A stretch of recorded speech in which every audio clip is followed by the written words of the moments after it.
بسم اللہ الرحمن الرحیم۔ السلام علیکم ورحمۃ اللہ وبرکاتہ۔ جی ناظرین، آپ دیکھ رہے تھے ہمارا یوٹیوب چینل اور کچھ سیکھیں۔ آپ تمام حضرات کا پھر ایک بار ہمارے یوٹیوب چینل اور کچھ سیکھیں میں خیر مقدم ہے۔ تو جیسا کہ آپ حضرات جانتے ہیں کہ ہم نے شرح میں تعمیل کو شروع کیا ہوا تھا اور شرح میں تعمیل کی ترکیب کر رہے تھے، اور ترکیب کے ہم 2 سبق پڑھ چکے ہیں اور قواعد و ضوابط کے تقریباً 8-10 سبق پڑھ چکے ہیں۔ تو آج کے سبق کے اندر ہم اس عبارت کو دیکھیں گے، اعلم ان العوامل فی النحو علی ما الفه الشیخ الامام افضل علماء الانام عبد القاہر بن عبد الرحمن الجرجانی مئۃ عامل۔ ٹھیک ہے، تو ترکیب کے حوالے سے اس سبق کو ہم 3 حصوں پر مشتمل کریں گے۔ جیسا کہ آپ جانتے ہیں کہ میری روٹین کیا ہوتی ہے، پہلے حصے کے اندر ہم یہ جانیں گے کہ اس پر یہ اعراب کیوں آیا، دوسرے حصے کے اندر مفرد، مرکب، اسم، فعل، حرف، مورب، مبنی، معرفہ، نکرہ، یہ چیزیں جانیں گے تاکہ آپ کا ساتھ ساتھ اجرا ہوتا رہے اور آپ کو اس سے بھرپور فائدہ ہوتا رہے۔ ٹھیک ہے، آج کوئی طبیعت بھی ناساز ہے تو میں نے کوشش کیا ہے کہ آپ کا سبق مس نہ ہونے پائے، تو کوشش کروں گا جلدی سے ہو جائے، تو انشاءاللہ آپ دعا فرمائیں کہ میری صحت ٹھیک ہو جائے۔ ٹھیک ہے، اور تیسرے حصے کے اندر ہم انشاءاللہ اس کی پھر کیا کریں گے، ترکیب کریں گے۔ ٹھیک ہے، ابھی میں بلا ٹائم ضائع کیے چلتا ہوں، ویٹ بورڈ پہ سمجھاتا ہوں آپ کو کہ کس طرح اس پر اعراب آیا۔ تو سب سے پہلے آپ دیکھیں کہ اعلم یہ مجزوم کیوں ہے، اس لیے کہ یہ امر حاضر واحد مذکر حاضر کا صیغہ ہے۔ یہ آپ جانتے ہیں، صرف کے اندر آپ نے پڑھا ہوگا، امر حاضر واحد مذکر حاضر کا صیغہ یہ کیا ہوتا ہے، مجزوم ہوتا ہے، اس کے آخر کے اندر جزم ہوتا ہے۔ باقی یہ امر حاضر کس سے بنا، کیسے بنا، وہ صرف سے تعلق رکھتی ہے۔ انشاءاللہ اگر آپ نے ہمارا ساتھ دیا، آپ ہمارا حوصلہ افزائی کرتے رہے، جس طرح کہ ماشاءاللہ آپ نے بھرپور محبت کا اظہار کیا شرح میں تعمیل کے اسباق میں اکثر کمنٹ وغیرہ دیکھتا ہوں اور ان کو پڑھتا ہوں۔ الحمدللہ مجھے بے حد خوشی ہوئی کہ تمام حضرات نے کہا کہ فرمایا کہ ماشاءاللہ آپ کے سمجھانے کا انداز اچھا ہے، کسی ساتھی نے ماشاءاللہ کہا کہ آپ بہت اچھا کام کرنے جا رہے ہیں۔ الحمدللہ میرا حوصلہ بلند ہو گیا، تو اس وجہ سے میں انشاءاللہ آپ کو صرف بھی پڑھاؤں گا اور اس کے اندر آپ کو بتاؤں گا کہ یہ واحد مذکر حاضر، امر حاضر کس سے بنا، کیسے بنا، یہ چیزیں صرف سے تعلق رکھتی ہیں، تو انشاءاللہ میں صرف کے اندر آپ کو بتاؤں گا۔ ٹھیک ہے، اب آگے انا، تو اب یہ دیکھنا یہ ہے کہ یہ انا ہے، انا نہیں۔ اور اسی طرح جو طلباء بہت کمزور ہوتے ہیں وہ اس کو ان یا ان بھی پڑھ دیتے ہیں، انا انا تو اپنی جگہ، ان یا ان بھی پڑھ دیتے ہیں۔ انشاءاللہ میں انا انا اس کی پہچان کا طریقہ میں بتلا چکا ہوں، لیکن ان اور ان، انا انا، ان 4 کے درمیان فرق بھی میں انشاءاللہ کبھی آپ کو بتلاؤں گا۔ تو اگر آج اسی سبق کے اندر بتلاتا ہوں، یہ عبارت تو پہلے ہی سے لمبی ہے تو یہ کافی سارا ٹائم ہمارا اسی پہ چلا جائے گا۔ انشاءاللہ میں اگلے کسی سبق کے اندر وہ بھی آپ کو سمجھا دوں گا، جس طرح کہ پیچھے میں نے اعراب لفظی، اعراب محلی، اعراب تقدیری کے بہت زبردست قسم کی پہچان بتلائی ہے، آسان انداز کر کے اور آسان طریقے سے آپ کو سمجھائی ہے۔ آپ اگر اس کو نہیں جانتے کہ اعراب لفظی محلی تقدیری کیا ہوتا ہے، کیسے آتا ہے، کہاں پر ہوتا ہے، ہمیں کیسے پتہ چلے گا کہ یہ اعراب لفظی ہے، تقدیری ہے، محلی ہے، تو اس سبق کو دیکھ لیں تو انشاءاللہ اس سے بھی آپ کو فائدہ ہوگا۔ ٹھیک ہے، تو یہ انا کیوں ہے، انا اس لیے کہ میں نے پیچھے ایک سبق بتلا بھی چکا ہے، پڑھا بھی چکا ہوں، انا انا کی پہچان وغیرہ یہ اپلوڈ ہے، وہ دیکھ لیں۔ تو عالم یعلم علما، اس کے بعد جو بھی آئے گا انا ہوگا، تو اس وجہ سے یہ انا ہے۔ العوامل یہ منصوب ہے انا کے اسم ہونے کی وجہ سے، نحوی مجرور ہے فی حرف جر کے داخل ہونے کی وجہ سے، اور اسی طرح الفا یہ فعل ہے، الف یؤلف تألیفا، یہ ماضی کا اپنا الف یؤلف تفعیل، باب تفعیل سے ہے اور ماضی معلوم کا صیغہ ہے اور واحد مذکر غیب کا صیغہ ہے، باب تفعیل، صرف یصرف تصریف، الف یؤلف تألیف۔ ٹھیک ہے، تو ہو الف ہو، یہ جو ضمیر ہے یہ منصوب ہے اور یہ مفعول بن رہی ہے، مفعول بھی، تو آپ کہیں گے کہ یہ تو مرفوع ہے، الف ہو یہ تو ضمہ آ رہا ہے کہ یہ منصوب کہاں ہے، تو بعض طلباء ہوتے ہیں نا اس طرح کے۔ تو میں آپ کو پیچھے بھی بتلا چکا ہوں اعراب کی اقسام، لفظی، محلی، تقدیری، وہ آپ دیکھ لیں، اور اسماء مضمرات جو ہوتے ہیں یہ مبنی ہوتے ہیں، ان کا اعراب جو ہوتا ہے عامل کے بدلنے سے نہیں بدلا کرتا، تو اس وجہ سے یہ منصوب ہے۔ ٹھیک ہے، تو الشیخ یہ فاعل ہونے کی وجہ سے مرفوع ہے، الف فعل، الشیخ اس کا فاعل، تو اس وجہ سے یہ مرفوع ہے۔ الامام الشیخ کی صفت عمل ہے، صفت کا اعراب وہی ہوتا ہے جو کس کا ہو، موصوف کا ہو، تو اس وجہ سے یہ بھی کیا ہے، مرفوع۔ افضل یہ الشیخ کی صفت ثانی بن رہی ہے، تو الشیخ چونکہ مرفوع تھا فاعل ہونے کی وجہ سے افضل بھی کیا بنے گا، مرفوع بنے گا۔ ٹھیک ہے، علمائی یہ کیوں مجرور ہے، افضل مضاف، علمائی مضاف ہے۔ اب یہاں پر یہ بات سمجھنے کہ علمائی جو ہے یہ اپنے ما قبل کے لیے تو یہ کیا بنے گا؟ مضاف الیہ بنے گا، اور اپنے ما بعد کے لیے یہ کیا بنے گا؟ مضاف بنے گا۔ ما قبل کسے کہتے ہیں؟ جو اس سے پہلے ہو، ما بعد کسے کہتے ہیں؟ جو اس کے بعد ہو، ٹھیک ہے؟ تو اب یہ ما قبل کے لیے مضاف الیہ بن رہا ہے اور ما قبل کے لیے کیا بن رہا ہے؟ مضاف بن رہا ہے۔ تو اس کے اندر جو عمل کرے گا، افضل کرے گا، الانام کے اندر جو عمل کرے گا یہ علماء کرے گا، ٹھیک ہے؟ اب علمائی مضاف الیہ ہونے کی وجہ سے یہ کیا ہے؟ مجرور۔ الانامی یہ بھی مضاف الیہ کی وجہ سے علماء مضاف بنے گا اس کے لیے مضاف الیہ، افضل کے لیے مضاف الیہ بنے گا، الانام کے لیے کیا بنے گا؟ مضاف بنے گا، ٹھیک ہے؟ تو اس وجہ سے الانامی مضاف الیہ یہ بھی مجرور، ٹھیک ہے؟ عبدل تو یہ کیوں مرفوع ہے؟ یہ افضل علماء الانام، یہ پورا جملہ مل ملا کر یہ مبدل منہ بنے گا۔ عبد القاہر بن عبد الرحمن الجرجانی، یہ پورا جملہ مل ملا کر یہ کیا بنے گا؟ بدل بنے گا، اور بدل کا اعراب وہی ہوتا ہے جو کس کا ہو؟ مبدل منہ کا ہو۔ تو اس وجہ سے یہ مبدل منہ چونکہ الشیخ کی صفت ثانی بننے کی وجہ سے مرفوع تھا، الشیخ الف کا فاعل بننے کی وجہ سے مرفوع تھا، تو عبد القاہر یہ افضل کا بدل بننے کی وجہ سے یہ بھی کیا ہوگا؟ مرفوع ہوگا، ٹھیک ہے؟ یہاں تک آپ کو بات سمجھ آ گئی ہوگی۔ تو مبدل منہ بدل، اس پر کبھی میں انشاءاللہ اس کی پہچان بدلوں گا، لیکن آپ یہ ذہن کے اندر رکھیں کہ القاب کے بعد اگر نام ذکر کیا جائے تو وہ عام طور پر اس لقب سے کیا بنے گا؟ بدل بنے گا، جیسا کہ پیچھے پڑھا تھا سید الانبیاء محمد علی المصطفیٰ، سید الانبیاء یہ آقا نامدار محبوب کبریا حضرت محمد رسول اللہ صلی اللہ علیہ وسلم کے لقب ہے۔ القاب کے اندر علماء نے اس کو ذکر کیا ہے، تو اس وجہ سے محمد علی مصطفیٰ اس سے بدل بن رہا ہے۔ تو اسی طرح افضل علماء الانام یوں اس کو بھی سمجھ لیں کہ یہ عبد القاہر عبد الجرجانی یہ ان کا لقب ہے، یہ ان کی ایک صفت بیان کی جا رہی ہے، ٹھیک ہے؟ تو اس وجہ سے یہ بھی اس سے کیا بنے گا؟ بدل بنے گا، ٹھیک ہے؟ القاہر یہ کیوں مجرور ہے؟ عبد مضاف، القاہر مضاف الیہ ہونے کی وجہ سے مجرور ہے۔ ابن، ایک ساتھی نے سوال کیا تھا لفظ ابن کے متعلق کچھ بتلایا جائے، تو اس وجہ سے میں نے اس کو کچھ جواب نہیں دیا تھا۔ مجھے معلوم تھا کہ ہمارے اسی شرح میں تعامل کے اندر یہ لفظ آنے والا ہے، تو اس پر 3-4 ضابطے ہیں، جیسا کہ میرا طریقہ کار آپ میرے طریقہ کار سے واقف ہو گئے ہوں گے کہ سبق کے اندر پہلے ترتیب کریں گے، اس طرح 3 حصوں پر مشتمل سبق ہوگا، پھر اس سبق کے اندر جو قواعد و ضوابط ہوں گے اس پر ایک مستقل علیحدہ طور پر سبق بنا کر وہ بھی انشاءاللہ اپلوڈ کر دیا جائے گا، ٹھیک ہے؟ جس طرح پچھلے سبق کے اندر ہمارے پاس ایک لفظ آیا تھا محمد علی مصطفیٰ والا آلہ المجتبیٰ، وہاں پر قاعدہ تھا اعراب لفظی، اعراب تقدیری، محلی، وہ میں علیحدہ طور پر میں نے بیان کر دیا، پچھلے سبق پر اپلوڈ کر دیا۔ تو لفظ ابن کے متعلق 3-4 ضابطے ہیں، انشاءاللہ یہ میں اگلے سبق کے اندر یہ بھی بنا کر اپلوڈ کر دوں گا، ٹھیک ہے؟ اب ابن یہ عبد کی صفت بن رہی ہے، تو اس وجہ سے عبد مرفوع تھا، تو یہ بھی کیا ہے؟ مرفوع ہے، صفت کا اعراب موصوف کا اعراب ہوتا ہے، تو اس وجہ سے یہ مرفوع ہے۔ عبد یہ ابن مضاف، عبد مضاف الیہ ہو کر پھر اس کے لیے مضاف بنے گا، تو اس وجہ سے مضاف الیہ ہونے کی وجہ سے یہ مجرور ہے۔ الرحمن یہ عبد کا مضاف الیہ بن رہا ہے، اس وجہ سے یہ بھی کیا ہوگا؟ مجرور ہوگا۔ الجرجانی یہ اس کی عبد کی صفت ثانی بنے گی، عبد القاہر کی صفت ثانی بنے گی، عبد مرفوع ہے تو یہ بھی کیا ہوگا؟ مرفوع ہوگا، ٹھیک ہے؟ امید ہے یہاں تک آپ کو بات سمجھ آ گئی ہوگی۔ اب ہم اس کے دوسرے حصے کی طرف چلتے ہیں، اور میں آپ کو بتلاتا ہوں کہ اس کے اندر یہ اسم فعل حرف میں سے کون سی قسم ہے، اور اسی طرح ہم یہ بھی دیکھیں گے کہ یہ مفرد ہے، مرکب ہے، یا کیا ہے، یہ کیا ہے، تو اس کو بھی ہم دیکھیں گے انشاءاللہ، ٹھیک ہے؟ اعلم یہ فعل ہے، ٹھیک ہے؟ اب یہ فعل ہے، اور پہلے چلو فعل اسم حرف یہ دیتے ہیں، پھر اس کے بعد مفرد مرکب دیتے ہیں۔ انا یخرج مشبہ بالفعل بنے گا۔ العوامل یہ اسم ہے، کیوں؟ اس لیے کہ اس پر الف لام داخل ہے، تو جس کلمہ پر الف لام داخل ہے تو وہ اسم ہوتا ہے، تو اس وجہ سے اسم۔ فی یہ حرف جر ہے، ٹھیک ہے؟ النحوی یہ اسم ہے، کیوں؟ 2 علامتیں پائی جاتی ہیں، ٹھیک ہے؟ ایک الف لام داخل ہے اور دوسرا فی حرف جر داخل ہے، تو 2 علامتوں کی وجہ سے یہ بھی کیا ہوگا؟ اسم ہوگا۔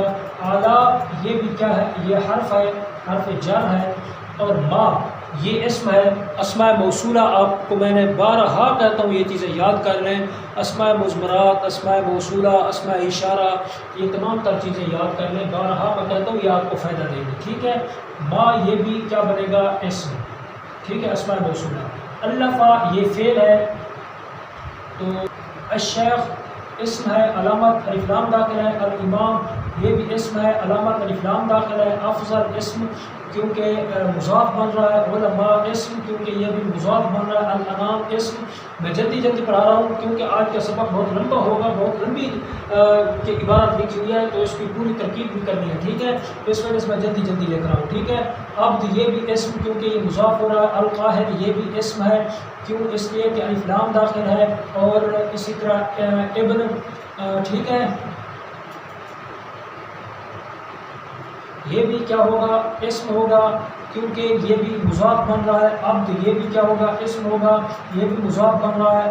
الرحمن یہ بھی اسم ہوگا الف لام داخل ہونے کی وجہ سے۔ الجرجانی یہ بھی کیا ہوگا؟ اسم ہوگا الف لام داخل ہونے کی وجہ سے۔ تو جی ناظرین، ابھی ہم نے اسم فعل حرف یہ چیزیں دیکھ لی، اب ہم مفرد مرکب دیکھتے ہیں، ٹھیک ہے، اور دیکھتے ہیں کہ کون سا کلمہ مفرد ہے اور کون سا کلمہ مرکب ہے۔ اعلم، ٹھیک ہے، یہ آپ اس کے اندر ضمیر کا اعتبار کریں گے تو پھر یہ مرکب بنے گا، اور اگر ضمیر کا اعتبار نہ کریں تو پھر یہ کیا بنے گا؟ مفرد بنے گا، ٹھیک ہے۔ اعلم، انت ضمیر اس کا فاعل بنے گی، اگر اس کا اعتبار کرتے ہیں تو یہ مرکب ہے، ضمیر کا اعتبار کرتے ہیں، اگر ضمیر کا اعتبار نہیں کرتے تو یہ پھر کیا ہے؟ مفرد ہے، ٹھیک ہے۔ تو اس کو مفرد بھی بنا سکتے ہیں اور مرکب بھی بنا سکتے ہیں۔ انا یہ حروف مشبہ بالفعل، جس طرح ابھی میں نے آپ کو بتلایا ہے، مشبہ بالفعل، ٹھیک ہے۔ تو العوامل یہ کیا بنے گا؟ العوامل یہ بھی کیا ہے؟ مفرد ہے، ٹھیک ہے۔ فی یہ حرف جر پڑھ لیا، النحت یہ بھی کیا ہوگا؟ مفرد ہوگا، ٹھیک ہے۔ الا پھر وہی ہے، حرف جر یہ اوپر پڑھ لیا ہے، حرف ہے، ما اسم ہے، ٹھیک ہے، اور مفرد ہے۔ فی بھی کیا بنے گا؟ مفرد بنے گا، ٹھیک ہے، حرف ہے۔ اعلیٰ یہ بھی کیا بنے گا؟ مفرد بنے گا، حرف ہے، اور ما یہ بھی کیا ہے؟ مفرد ہے، ٹھیک ہے۔ الفا اس کے اندر پھر وہی لگے گا، اگر ہوا ضمیر کا اعتبار کرتے ہیں تو پھر یہ مرکب ہے، اگر ضمیر کا اعتبار نہیں کرتے تو پھر یہ کیا ہے؟ مفرد ہے۔ گویا کہ فعل کو آپ مفرد بھی بنا سکتے ہیں، مرکب بھی بنا سکتے ہیں، ٹھیک ہے۔ آگے ہے ہو ضمیر، یہ مفرد ہے، ٹھیک ہے۔ آگے الشیخ الامام، الشیخ الامام یہ کیا ہوگا؟ مرکب ہوگا، ٹھیک ہے۔ الشیخ الامام یہ مرکب ہو کر پھر مرکب کی کون سی قسم ہوگی؟ مرکب توصیفی، ٹھیک ہے۔ الشیخ موصوف، الامام صفت، تو یہ مرکب توصیفی بنے گا۔ تو مرکب توصیفی وہی ہوتا ہے نا جس کے اندر موصوف صفت ہو، ٹھیک ہے۔ افضل علماء الانام یہ پورا جملہ یہ بھی کیا ہے؟ مرکب ہے، مرکب ہو کر پھر یہ کیا ہے؟ مرکب اضافی، ٹھیک ہے۔ اس کے اندر چونکہ مضاف ہے تو اس وجہ سے، ٹھیک ہے۔ عبد القاہر بن عبد الرحمن الجرجانی یہ پورا جملہ ایک ہی ہے تو یہ بھی کیا ہوگا؟ مرکب ہوگا، ٹھیک ہے۔ معرفہ نکرہ وہ آپ آج کا سبق تو ویسے ہی لمبا ہوگا، تو انشاءاللہ آئندہ کے اسباق کے اندر میں معرفہ نکرہ مورب مبنی وہ چیزیں بھی آپ کو بتلاؤں گا تاکہ آپ کا پوری طرح مکمل طور پر اجرا ہو جائے، ٹھیک ہے۔ اب ہم چلتے ہیں ترکیب کی طرف، یہ تھوڑی سی خچ مچی ہوئی ہے تو میں جلدی سے اس کو ریز کر دیتا ہوں، پھر ہم اس کی ترکیب کرتے ہیں تاکہ آپ کو سمجھنے میں آسانی رہے، ٹھیک ہے۔ تو جی ناظرین، میں نے جلدی سے اس کو ریز کر دیا، ابھی ہم اس کی ترکیب کرتے ہیں اور جانتے ہیں کہ اب اس کی ترکیب کس طرح ہوگی، ٹھیک ہے۔ اعلم یہ کیا بنے گا؟ فعل امر حاضر، ٹھیک ہے۔ انت ضمیر اس کا کیا بن جائے گی؟ فاعل، انت فاعل، ٹھیک ہے۔ انا یہ ابھی آپ نے پڑھا، یہ حروف مشبہ بالفعل، اس کو میں یہاں لکھ دیتا ہوں تاکہ آگے ہماری جگہ پوری بن جائے، ٹھیک ہے۔ حروف مشبہ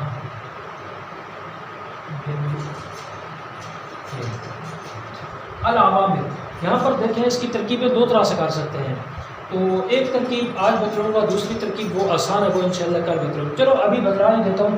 ایک ترکیب کے اندر فی حرف جار محل مجرور، جار مجرور مل کر متعلق اسی العوامل کے ہو جائے گا، ٹھیک ہے۔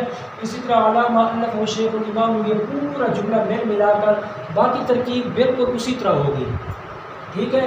تو یہ بھی العوامل کے متعلق ثانی بن جائے گا، پھر العوامل اپنے تو یہ اپنے متعلقوں سے مل کر یہ انا کا اسم بن جائے گا. مئۃ عامل یہ انا کی کیا بن جائے گی؟ خبر بن جائے گی. انا اپنے اس خبر سے مل کر اعلم کا مفعول بن. اور دوسرا طریقہ جو ترکیب کا ہے وہ یہ کہ العوامل اس کو کیا بنائیں گے؟ ذوالحال. العوامل کو کیا بنائیں گے؟ ذوالحال بنائیں گے. اور فی حرف جر میں اس کو نیچے لکھ دیتا ہوں العوامل ذوالحال. ٹھیک ہے. فی حرف جار النحو مجرور جار مجرور مل کر متعلق بن جائے گا کس کے؟ معتبرتن اسم فعل کے. معتبرتن نہیں کہہ رہا، کیوں؟ اس لیے کہ معتبرتن یہ حال بن رہا ہے اور حال جو ہوتا ہے یہ منصوب ہوتا ہے. یہ آپ علم النحو کے اندر پڑھ چکے ہیں، تو اس وجہ سے معتبرتن کے یہ کیا متعلق ہو جائے گا. ٹھیک ہے. معتبرتن اسم فاعل ہی ضمیر اس کا فاعل، اسم فاعل اپنے فاعل اور متعلق سے مل کر پھر یہ کیا بن جائے گا؟ حال. ٹھیک ہے. اب یہ ہے اعلیٰ. تو اعلیٰ یہ حرف جر، اعلیٰ حرف جر بنے گا. ما موصولہ الف فعل ہوا ضمیر، اچھا الف فعل ہو ضمیر آگے جو ہے الف ہو یہ کیا بنے گا؟ مفعول بہ. ہو ضمیر مفعول بہ بنے گا. ٹھیک ہے. الشیخ یہ کیا بنے گا؟ موصوف. الامام یہ صفت اول بنے گی اس الشیخ کی. یہ افضل یہ کیا بنے گا؟ مضاف. تو علمائی یہ پہلے بھی بتلایا ہے کہ یہ اپنے مابر کے لیے مضاف الیہ بنے گا اور اپنے مابعد کے لیے کیا بنے گا؟ مضاف بنے گا. ٹھیک ہے. مضاف الیہ پھر مضاف. ٹھیک ہے. علمائی. اب الانامی یہ کیا بنے گا؟ مضاف الیہ. ٹھیک ہے. اب مضاف یہ علماء مضاف اپنے الانام مضاف الیہ سے مل کر یہ پھر افضل کا کیا بن جائے گا؟ مضاف الیہ. افضل مضاف علماء مضاف الیہ سے مل کر یہ کیا بن جائے گا؟ پورا جملہ یہ کیا بن جائے گا؟ مبدل منہ. ٹھیک ہے. میں اس کو یوں کر دیتا ہوں، یہ کیا بن جائے گا؟ پورا جملہ مبدل منہ. ٹھیک ہے. اب آگے عبد القاہر بن عبد الرحمن الجرجانی، میں اس کو نیچے رکھ دیتا ہوں، ادھر جگہ ہمارے پاس نہیں. ٹھیک ہے. اب ہم اس کی ترکیب کرتے ہیں. تو یہ عبد پھر کیا بن جائے گا؟ مضاف.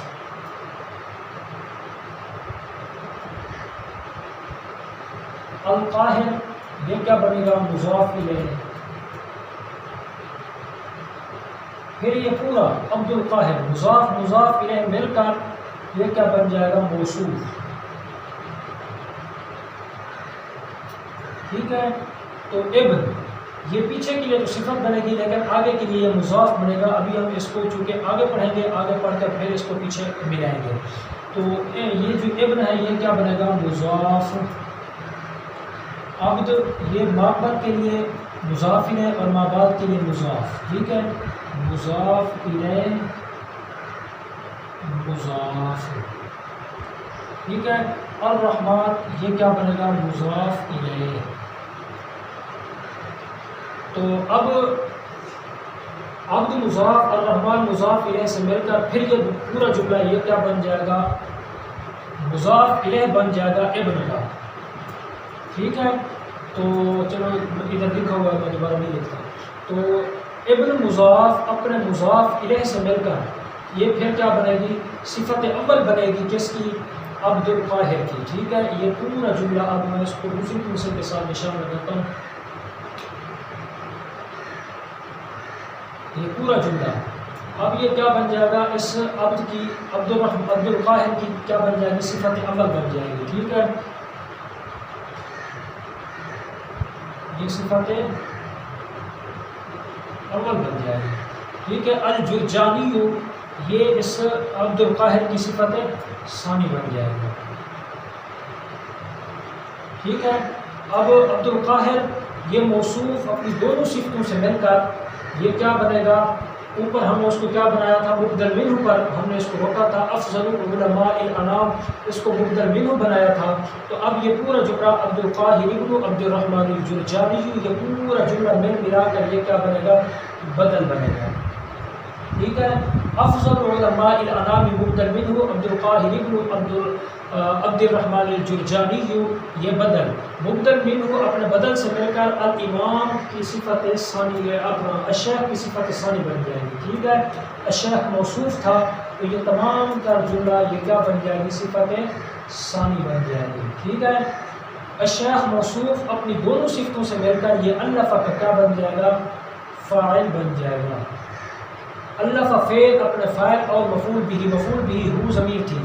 الف فعل اپنے فاعل اور مفعول بھی سے مل کر یہ ما موصولہ تھا، اس کا کیا بن جائے گا؟ صلہ بن جائے گا. ٹھیک ہے. تو موصول اپنے صلہ سے مل کر پھر یہ اعلیٰ حرف جر کا مجرور بن جائے گا. ٹھیک ہے. یہ کیا بن جائے گا؟ مجرور. آج چونکہ عبارت لمبی تھی، جگہ کم تھی، تو اس وجہ سے تھوڑی آپ کو ٹینشن ہو رہی ہوگی. تو یہ کیا بن جائے گا؟ مجرور. تو جار مجرور مل کر یہ متعلق ہو جائے گا مبینۃً اسم فاعل کے. اسم فاعل اپنے فاعل اور متعلق سے مل کر یہ العوامل کا حال ثانی بن جائے گا. ٹھیک ہے. حال اول ہم نے یہ بنایا تھا معتبرۃً فی النحو، اور حال ثانی جو بنایا ہے وہ کس کو بنایا ہے؟ اپنا مبینۃً علی ما الفہ کو بنایا ہے. ٹھیک ہے. تو یہ ذوالحال اپنے دونوں حالوں سے مل کر، تو اس پر بھی ایک ضابطہ ہے ذوالحال حال کا. یہ اگلے سبق کے اندر انشاءاللہ میں آپ کو بتاؤں گا کہ حال دو طرح کا ہوتا ہے، تو اگلے سبق کے اندر بتاؤں گا انشاءاللہ. یہ سبق لمبا ہو رہا ہے. ٹھیک ہے. ہاں ذوالحال اپنے دونوں حالوں سے مل کر یہ کیا بن جائے گا؟ انا کا اسم بن جائے گا. ٹھیک ہے. انا کا اسم. تو انا کی خبر پھر یہ ہے مئۃ عامل. مئۃ ممیز مضاف، اس کو میں یوں لکھ دیتا ہوں، ادھر نیچے لکھ دیتا ہوں، مئۃ عامل. ٹھیک ہے. مئۃ ممیز مضاف عامل تمییز مضاف الیہ. ٹھیک ہے. مئۃ ممیز مضاف عامل تمییز مضاف الیہ. اب آپ کے ذہن کے اندر یہ سوال ہو رہا ہوگا کہ تمییز تو منصوب ہے، تو یہ تو عامل یہ کیوں مجرور پڑھا جا رہا ہے؟ تو دیکھیں اس کے اندر تمییز کا اعتبار نہیں کیا گیا، تو مئۃ مضاف بھی تو بن رہا ہے، تو اس کے اندر مضاف الیہ کا اعتبار کر کے ہم نے اس کے نیچے کیا دے دی؟ دو زیریں دے دی. مئۃ عامل مضاف الیہ کی وجہ سے ہم نے اس کو کیا کر دیا؟ مجرور پڑھ دیا. ٹھیک ہے. اب مئۃ مضاف عامل مضاف الیہ ممیز مضاف تمییز مضاف الیہ سے مل کر یہ کیا بن جائے گی؟ انا کی خبر بن جائے گی. ٹھیک ہے. انا اپنے اسم اور خبر سے مل کر جملہ اسمیہ خبریہ ہو کر یہ کیا بنے گا؟ مفعول بھی. کس کا؟ اعلم فعل کا مفعول بھی. اعلم یہ کیا ہے؟ اعلم فعل، انت ضمیر اس کا فاعل، فعل اپنے فاعل اور مفعول بھی سے مل کر جملہ انشائیہ خبریہ ہوا. ٹھیک ہے. چونکہ یہ امر ہے، امر انشاء میں سے ہے، تو اس وجہ سے یہ جملہ انشائیہ خبریہ بنے گا. ٹھیک ہے. امید ہے آج کا سبق آپ کو سمجھ آیا ہوگا. اگر سمجھ آیا ہے تو اس کو لائک کر دینا اور اچھا سا کمنٹ کر کے ہمارا حوصلہ افزائی کر دینا. تو آج کا سبق چونکہ بہت لمبا تھا، عبارت لمبی تھی، اور درمیان کے اندر ایک جملہ رہ گیا ہے، سقى الله سراہ وجعل الجنۃ مثواہ، یہ بطور جملہ معترضہ ہے. تو ابھی ہم نے چونکہ مئۃ عامل اس ترکیب کو پورا کرنا تھا، انا کی خبر بنانی تھی، مئۃ عامل یہ اس سے آگے لکھا ہوا ہے. تو انشاءاللہ اگلے سبق کے اندر ہم اس کی ترکیب کریں گے. تو آج کے لیے اتنا ہی، اور ملتے ہیں اگلے سبق کے اندر. اپنا بہت بہت خیال رکھیے گا اور مجھے اپنی خصوصی دعاؤں میں یاد رکھیے گا. السلام علیکم ورحمۃ اللہ وبرکاتہ.